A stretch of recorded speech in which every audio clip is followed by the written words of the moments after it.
Hello and welcome to Qsports. I'm Umudu Gajaga and thank you for joining us. Coming up tonight, we're talking about a veterans football competition that is being organized, and we'll get into the details of that veteran football competition, how it is going to go about. Also, we spoke to a Gambian who is doing bodybuilding in Finland, who won multiple awards. We'll also be bringing you the final of the QCell Open Nawetan competition, which was held on Saturday at the Q City football field. All that on tonight's Q Sports. We will also add the Africa Cup of Nations. The draw is just 2 days to go before it will be held in Ivory Coast. Which group is the Gambia going to find itself in? So we will also be talking about that on tonight's Q Sports. Thank you for joining us. First, joining me in the studio is Mohamed Lamin Jane, one of the coordinators of this competition. Let's talk about the Veterans Cup, or the Veterans Football Competition, as you've called it. The competition is going to kickstart very soon. Get us into the details of this Veteran Football Competition. Yeah, thank you once again, Mr. Kajaga, for having us. I'm from the Football Ambassadors de Gambia. I'm the Executive Secretary of the association. It's an association established by young people, young football administrators who are very much into football and sports. Yeah, so the Veterans Cup is like an initiative by ourselves. That is, we want to organize what we call zonals for the veterans. Veterans per se means ex-footballers who are already retired from playing football. They are no more taking part in organized and active football. So these are people who retired about 5 years ago, and they should be at least 35 years and above. Okay. Yeah, so meaning in Bako you have the likes of Bierhoff, Jadel, Ozjalos, Okochas, and them, they are already for it. So for this year, for this edition, initially we wanted to have like only 8 Nawetan zones.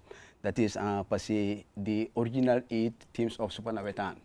Yeah, so but due to demand and interest from other zones, now we increase it to 10. So for this maiden edition, we will have about 10 different zones partaking in this year's Veterans Cup. And those different zones will put up one team. Is it like, let's say, for instance, a zone like Brikama, a zone like Serekunda East, West, Bakau itself, and also we have Banjul, Manjai, and the likes. Each one would produce one veteran team. Yeah, so each recognized Nawetan zone will like set up like only one team with at least 40 players to be registered. In fact, initially we said 30 players from each zone, but as I said, due to the demand and interest from veterans, they plead to us that for us to increase the team to, the players to 40.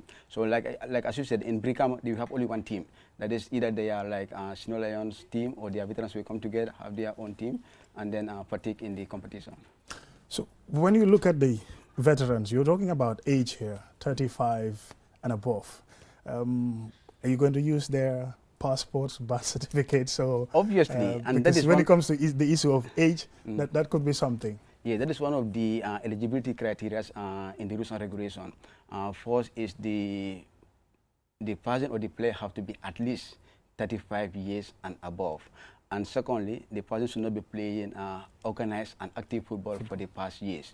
So obviously, among the rules and regulations, they have to tender their national document. Okay. That is either their passport, birth certificate, or ID card. Identity card. Yeah.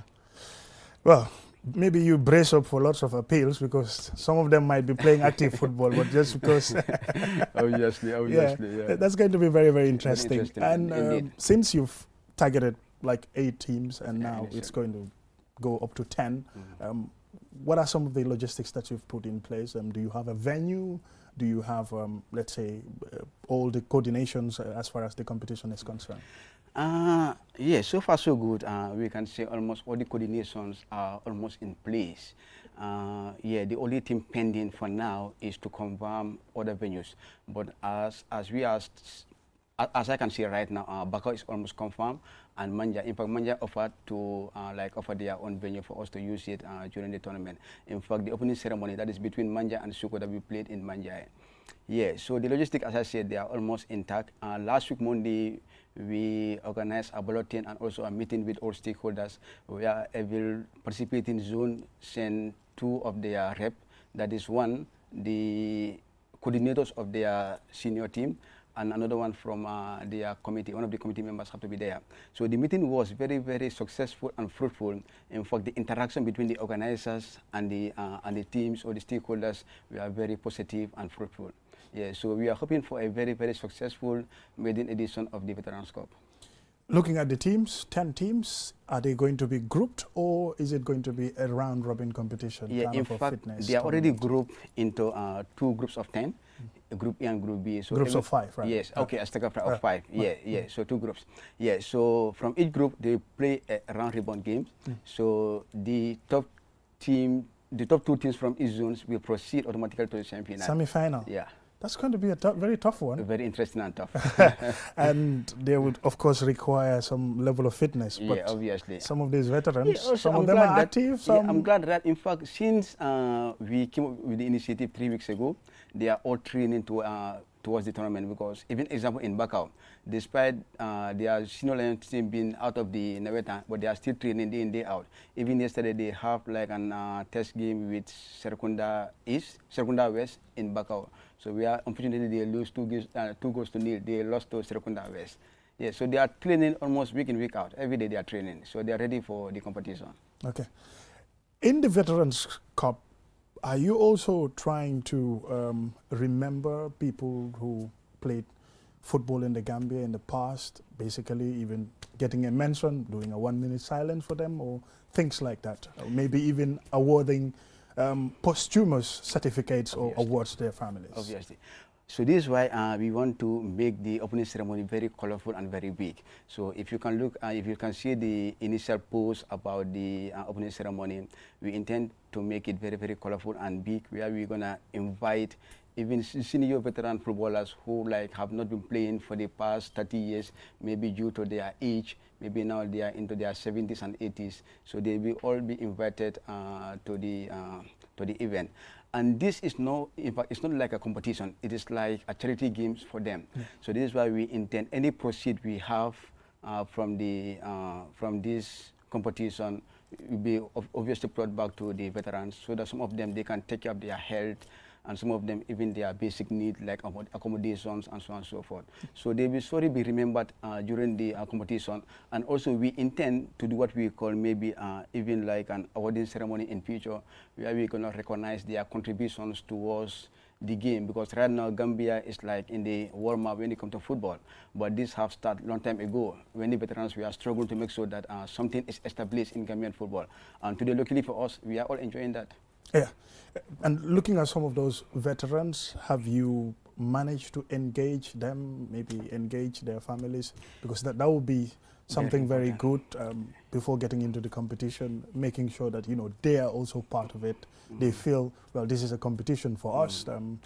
We are going to be remembered in a certain way, even the living ones and also the ones who passed as well. Yeah, so far so good. I can say we are on track with that, because meanwhile we are directly in touch with the key stakeholders, that is the people who will participate in the tournament. But nonetheless, as we go nearer to the tournament, we intend to engage almost all veterans that we know within this greater Banjul area, like from Banjul all the way to Brikama, inshallah. Yeah. Whoever plays in a football competition is expecting something, in as much as, yes, it's fun, it's also going to be sort of a charity. You're going to raise funds, and then these funds would be giving to the veterans, to some of them maybe who are having some health challenges, to support themselves. Yeah. Are there any targets for prize money and trophies and things like that? Yeah, obviously, and that is clearly outlined in the rules and regulations. In fact, during the balloting and the meeting with stakeholders, for them, one of the key reward for them is their health. Yes. Their health. So, because right now, as I said, they are training week in, week out, trying to prepare for the competition. And also another thing for them, their own benefit that they are looking forward to, is to meet their colleagues who they were playing before, a long time ago, but no more. They are no more together. Like example, a veteran can be in Banjul, another one in Brikama, but they are no more seen eye to eye due to their distance. But this competition will bring them together. But obviously, there will be prize money, cash money for the winners, and also the runner-up. Likewise, the best player, the best goalkeeper, and the top goal scorer. Yeah, it's all there.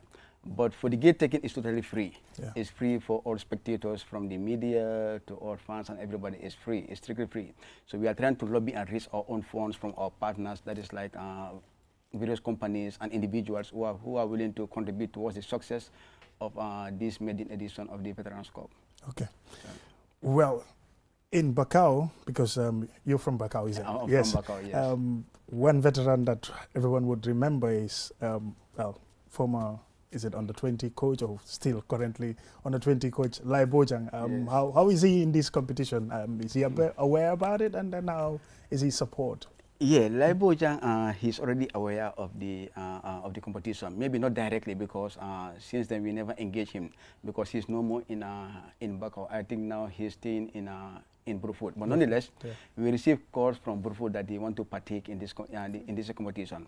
But nonetheless, that came very, very late, because initially we wrote to them. As I said, we initially targeted the 8 original members of the Super Navetan. And Gunju Astakafrai, Burfoot and Lameng are one of those teams. Yes. So we wrote to them, but unfortunately, they never respond on time. Also, I believe they were this barrier of communication, because the person who we sent the letter to, I think, never tendered the letter to the sports committee. So they were trying to use Lai and others from Bakau who were now residing in Burfoot to get to us.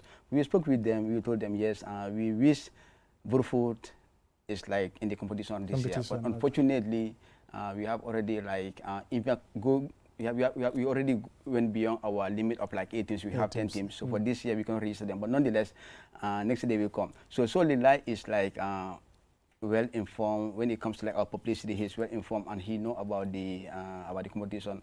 And I hope he will he will come back to Bakau and represent Bakau. Yeah, play for them. Yes. So aside from Bierhoff, are there any notable veterans that we could think of? Yeah, maybe? Dadige is there. Yeah, Dadige is training. Yeah, you have the legs of Bai is training.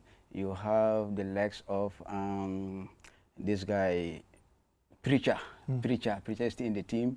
Yeah, you have Lucien, they are all there. The likes of Brief, R9, they are all there training. I'm looking forward to participate in the Veterans Cup. Unfortunately, we still have Ozalo, but I understood that he will represent Manjai, because now he stayed around Manjai. Ozalo. You know, originally he's from Bakau. Bakau, sure. And he achieved everything in football from Bakau. Because, he was playing for Ronmango back in the days in the Navetan. From there, he went to Walidan under 17, and then went for professional football. Well, I'm from Brikama. I'm sure they will take part, and if they the veterans of Saraba. Saraba, they are all there in Brikama. That should be I look forward to see a clash between Brikama and Bakau. Any set date targeted for the competition? Tentatively, we said the opening ceremony will be on the 22nd of October. Inshallah, on the 22nd, And venue? The venue will be in Manjai. In Manjai. In Manjai, And the 2 teams who are to open, is it Manjai? Sukuta and Manjai. Sukuta and Manjai. Yes. Well, the Sukutarians allow that fix. But no that fix in this tournament. It's about camaraderie. It's about fun. Euphoria between them, and so on and so forth. Well, just finally to add about the competition, you've talked about mainly all the basics about the competition. Any other thing that you would want to achieve? What we want to achieve is we want to make this thing an annual competition where veterans will come together annually, have fun between themselves, interact, and also try to strengthen their bonds within themselves. And in fact, in the run or in the near future, we want this competition to be taken even by the federation or any other partners who are very much interested, or even maybe the Super Navetan committee, so they can take up the competition and take the ownership. So we are ready for it. But it is more of bringing that fun between veterans, and also for them to actively participate in football development in the Gambia. Well, Veterans Cup, we're looking forward to it very shortly. It should be coming, just like you've announced the date there. Is it 22nd? 22nd of October. And it's going to be between Manjai and Sukuta. So we look forward to that competition, and thank you very much for your time. And thank you for having me. It's a pleasure. We will now go for a short break, and when we come back, we're going to talk about bodybuilding. A Gambian is making waves in Finland, winning gold medals, silver medals, and bronze medals. And he was a former footballer. You'll be surprised, from football to bodybuilding. Qcell mooy suñu boss. Qcell mooy suñu boss. Qcell mooy suñu boss. Soro. Go, ebe dawa full network suuta tili. Qcell. Ni lafta diamla wati jamala mune diata. Qcell. Most reliable network jumala keta wati. Qcell. Wo quality man nyon soto jam ona manke Qcell. Ani be wuloni farole kono walante be bakono jala fayola network ko se taria. Qcell suñu boss. Ño fi njeka indi 3G ñu delu taxi 4G plus and now we bring you 5G. 5G. First and only 5G provider. Suñu boss. Itella follow adi doron nesa keno. Suñu boss. Gambia bela nyon tawo fele Qcell. Suñu boss. Ko fasunta buka busi Qcell. Suñu boss. Itella multi milka kukutol nati Gambia. Qcell meta lori la kiliano yele imanyina amanda wala itella ka quality dila dadi ma itelle silo wala wodol mume be keno ma. Qcell suñu boss. Qcell suñu boss. Qcell suñu boss. Qcell suñu boss. Connection be bambandi Qcell suñu boss. Qcell most innovative Qcell suñu boss.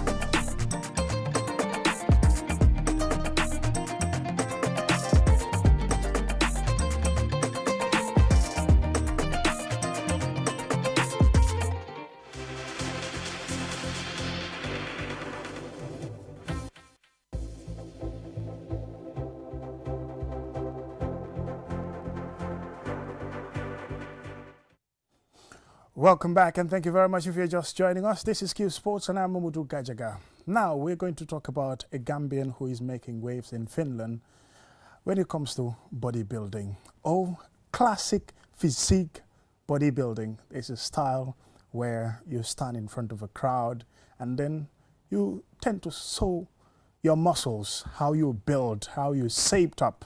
Looks very, very beautiful on camera, and you know, when it comes to your abs, how your body looks and all the muscles. But before getting into the details, let's talk about, well, Dauda Baji, but he calls himself Dauda King Baji. He used to be in the Gambia. He once played football, played in the Nametans, also even played first division football for Gambia Ports Authority. Now he's making waves at international level, especially in Finland, winning gold medals, silver medals and bronze medals in bodybuilding, especially the classic physique bodybuilding aspect of it. I spoke to him earlier and he took me through his journey about getting to the top as far as bodybuilding is concerned. I was born and raised in the Gambia. I was living in Serakunda with my parents. And I was playing football, and my Navetan team was Six Johnson United. And from there, I went to play Elminite in Banjo. Elminite and Kabasise was my coach as well. And he helped me to go to Ports as well. So I was in Ports at that time. Ivo Fai was the coach. So it was nice there. I was playing with Senior, Sana, Tijan, Jete, Osonko, things like that. Boys, you know, who were playing during my time, you know, so it was beautiful. But at the same time, I was going to gym training, but it was not like I was doing it for something or for professional, you know, but then it was just for fun in the beginning, you know, so yeah. So from there, I was always going to the beachside training, you know, as we always do, you know, so, but then I met an American guy called Mike. You know, he saw me training at the gym. He came right to me and told me that, hey, homie, what's up? How you doing? Could I come and join you? I said, why not? So he was trying to talk to me. So we were training together and he was telling me about my body. He said to me, what you do? I said, I play football. He said, soccer? I said, yeah, soccer. He said, I don't think that's your life, man. I said, why did you say that? He said to me, the way I saw your body, your physique, you look so great. You know, if you concentrate and focus on bodybuilding, then you might have chance and get out of Gambia, go and compete in the world, and you will succeed. One day you will tell people that, you know, someone called Mike told me this lie, and today I am into it, you know. So I was asking him because in the Gambia, bodybuilding was not that fame, you know. So, and I was asking him, what is bodybuilding, about? What is it about, So, and he said, all right, I could show you a magazine. I'm having a book in my bag. So he brought that magazine book and start showing me, these world champions like Arnold Schwarzenegger, Ronnie Coleman, many old bodybuilders. I was so interested and looking at the books, and he was explaining to me how they eat, how they diet, and how they rest and how they train, the kind of routines they are having, explaining everything to me. But then I just get it in my head, but I didn't have any clue what to do or where to start. So, and then he told me, anytime you want to start, just let me know. I'll be going back to America soon, but you could hit me on Facebook and Skype. That time it was Skype. So, and I'm like, all right, I will do that. So, yeah, then I went home. He gave me the book and left it on me. I went home. I started looking at these books, seeing all the bodybuilders and what they're writing there, what they're eating in the day, in the morning, breakfast, lunch, snack, and dinner. Everything has to be, you know, right on tack, So, and they don't joke with it. So it is like something that has to be So it's like you const- you have to be your own nutritionist. exactly, So at that time I learned nothing about nutrition. I'm just eating these Benachins, Gambian things. But in the Gambia, I was training at this gym called Garden. So they were doing competition, but the competition was about weightlifting. So I was doing weightlifting too. And our gym owner, see that, put me into the competition and I went and win it. I was ever a winner. I was born as a winner. Oh So my God, that's yeah, fantastic, man. so This is good. yeah, Yeah, born a yeah, winner. so That's why you're always winning. And tell us exactly. about the journey in Finland. When did you go there, and then how did you get into professional bodybuilding in Finland, and how Yeah. was it like? Yeah, before coming to Finland, I was in Italy before, with my ex-wife. She's the one who brought me to Europe, and because of like the bodybuilding I was doing, lifting, she saw me and liked me. She told me she liked my body, I look good and fair, healthy, blah, blah. I'm like, all right. So we start communicating. She came to see me in Gambia because we met in the Skype, Facebook, things like that. So she came to see me in the Gambia, so, and she saw my personality and my attitude with my family and knew that I'm coming from a good family. So then she likes me, and we become boyfriend and girlfriend. Later, we become husband and wife.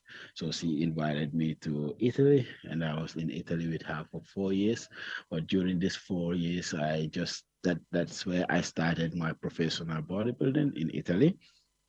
And I found a coach there who was helping me and showing me about the nutrition, how to train, how to relax, and then when to do the posing routines, things like that, the basic things of bodybuilding, So, and I was trying that, and my ex-wife was helping me as well. But then I did my first championship in Italy, 2014. Yeah, and I won it as well. Yeah, so after 2014 winning the Italian European Championship, then 2015, 2016, I didn't compete because I was trying to get bigger after my first win. So I saw that the next stage I go to, they were bigger than me. So I have to get a little bit time to push myself to the next level. So in between these 2 years, then I divorced with my ex-wife. I moved to Germany. So moving to Germany, so 2016, then 2017, I did my first competition there, and with the help of the German world bodybuilding champion called Ronnie Rocker with his friend Mike, they helped me on my journey to my 2016 competition, and I won it in Germany as well. 2017, I went again in Germany. I won it as well. So 2018, I won it as well. So I was just putting the wins like that. So yeah. And these wins are against tough opposition, and are they? Most of them are gold medals, of course. As I'm seeing in front of me, you won several gold medals, silver and bronze medals. Yeah, And I did. about Finland, multiple winner. What categories are they? Because I know bodybuilding, it has to be categorized just like boxing is categorized, and those. Yeah, in bodybuilding, you have like classic physique. Okay, like to summarize it, in all my competition I don't win everything in Finland. I win other countries. This is my second win in Finland, but this last win was the best win of my all titles that I got. Well, that was my interview with Dauda Baji, or Dauda King Baji, or King Dave if you like, bodybuilder in Finland, based there, and he's looking forward to becoming one of the top bodybuilders around the world. Well, finally on Qsports, let's look at the QCell Open Navetan competition, which was held on Saturday at Q City. The final was very interesting and was settled by one goal scored by Hadim Gum. It was a trailing football final which had everything, including a goal, great passing, as well as 2 red cards, one for each side. Hadim Gum's magnificent header in the second half was enough to propel Bijilo FC to victory. Babylon dominated possession for much of the first half and had many close attempts on goal. Bilal Job of Bijilo FC had the first open chance, racing one-on-one with the keeper before shooting wide. In the second half, Bijilo FC dominated possession, created chances with wonderful interaction between Sehu Sanko, Matar Job and Usman Jai. Hadim Gum scored his 6th goal of the competition with a beautiful header after a long pass from Babukar Bojang. He was tied with Babylon's Alfousseni Cisse on 5 goals. With his 6th goal, Hadim won the Golden Boot awarded to the top scorer. Pressure increased and tempers flared, which saw Modou Sow of Babylon FC sent off for punching an opponent in the face, while Usman Jai of Bijilo FC, who otherwise had a wonderful game, was giving his marching orders for dissent. Bijilo received a trophy and $50,000 as champions, and Q Group chairman Mohamed Jah offered an additional $50,000 to their prize money during a post-match address. Mr. Jah thanked the organizers and says the competition will be bigger and better next year. Lii mooy bu yóbbu football kanam lu ko yóbbu kanam mooy discipline discipline really te maa ngi leen di assure next year tournament bi gën a rëy te ma wax leen ne yéenay di only nawetaan team nawetaan championship boo xam ne dañ ko televise live. The final drew a huge crowd of supporters and dignitaries. Ibrahim Amane, head of sports and deputy manager at Q City, is the coordinator of the Nawetan, and the 16-team competition featured teams mostly from the Greater Banjul area, battling for the ultimate prize. Well, that's it for the QCell competition, and also that's it for Qsports tonight. Thank you very much for watching. Join us next week at the same time, and have a blissful night. Bye.